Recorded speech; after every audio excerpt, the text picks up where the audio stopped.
उपचुनाव में 7 सीटों पर जीत हासिल करने वाले 7 विधायक हैं आज विधानसभा पहुंचे और आखिरकार शपथ ग्रहण समारोह जो है वो संपन्न हो चुका है। कुछ विधायक है वो यहां से निकल चुके हैं, कुछ है वो अभी अंदर ही है। विधानसभा के स्पीकर वासुदेव देवनानी ने अपने चैम्बर में सभी जीते हुए 7 विधायकों को शपथ दिलाई और इन 7 विधायकों में से एक महिला विधायक भी शामिल थी, जिनमें से उदयपुर की सलूमपुर विधानसभा सीट जहाँ से शांता देवी भारतीय जनता पार्टी से जीत करके विधानसभा पहुंची थी, उन्होंने भी शपथ ग्रहण है वो कर लिया है। बता दें आपको कि ये 7 सीटें जो उपचुनाव में है, चुनाव से पहले बहुत कुछ था, इसमें 2 सीटें जो है ऐसी थी वो हॉट सीट बन चुकी थी। उपचुनाव के हालांकि 7 सीट थी, लेकिन इसका माहौल है वो राजस्थान में इस तरह से बन गया था और क्योंकि यहाँ पे आरएलपी, कांग्रेस, बीजेपी, भारतीय आदिवासी पार्टी जैसी जो सारी पार्टियां हैं वो यहाँ पर चुनाव लड़ रही थी। हालांकि बसपा ने राजस्थान में उपचुनाव में अपना कोई भी प्रत्याशी है वो नहीं उतारा था। उन्होंने पहले ही ये साफ कर दिया था कि इस बार बसपा है वो उपचुनाव में अपना कोई भी प्रत्याशी है वो नहीं उतारने वाली है। और इसी के साथ आपको बता दें कि सबसे हॉट सीट थी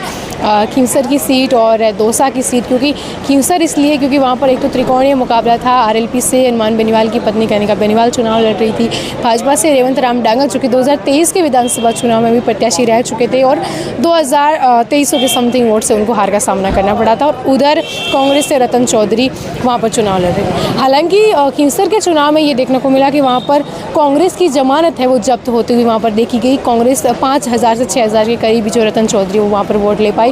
मुकाबला है वो आरएलपी और बीजेपी के बीच का था और वहाँ पर और इस लड़ाई में जो भारतीय जनता पार्टी के रेवंत राम डांगा है, जिन्होंने जो 13,500 वोटों के समथिंग आंकड़े से उन्होंने जीत है वो हासिल कर ली। इसके बाद जब विधानसभा सुबह रेवंत राम डांगा आए अपने समर्थकों के साथ, उन्होंने इस बात से और इस परिचय दिया कि वो एक किसान पृष्ठभूमि से आते हैं और किसान के पुत्र हैं, धरती पुत्र है। और इसका परिचय कुछ उन्होंने इस अंदाज में दिया कि उनके सारे समर्थक है वो डोका डांस करते हुए यहाँ पर नजर आए विधानसभा के आगे।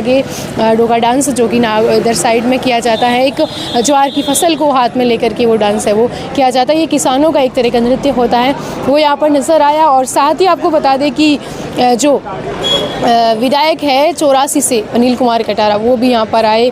जो भील प्रदेश की बात है एक थी, उनसे सवाल किया गया कि क्या भील प्रदेश की जो मांग है वो कर रहे थे, क्या आप भी उसका समर्थन करते हैं। उनका कहना यही था कि हाँ, भील प्रदेश की जो मांग है हम उसको वैसा का वैसा ही रखेंगे।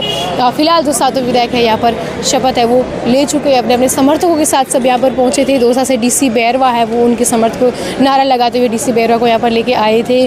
और दौसा की सीट इसलिए ज़्यादा चर्चा में थी क्योंकि वहाँ पर किरोड़ी लाल मीणा के भाई चुनाव लड़ रहे थे। किरोड़ी लाल मीणा खुद उनके प्रचार के लिए इस तरह से गए थे कि उन्होंने भिक्षाम देही जैसे गले में बांध करके उन्होंने लोगों से अपील की थी कि आप हमें वोट दो। लेकिन किरोड़ी लाल मीणा के जो भाई है जगमोहन मीणा, उनको वहाँ पर हार का सामना करना पड़ा। जो दौसा से डीसी बैरवा है वो जीत चुके हैं। और इसके बाद ही लगातार आपको बता दें कि जो अलग अलग और भी सीटें, जहाँ पर इस 7 में से कांग्रेस 1 सीट ले पाई, एक बापुर, बाकी की जो 5 सीटें हैं वो भाजपा है अपने खाते में ला पाई। सहयोगी भूमि के साथ में ममता, द खटक, जयपुर।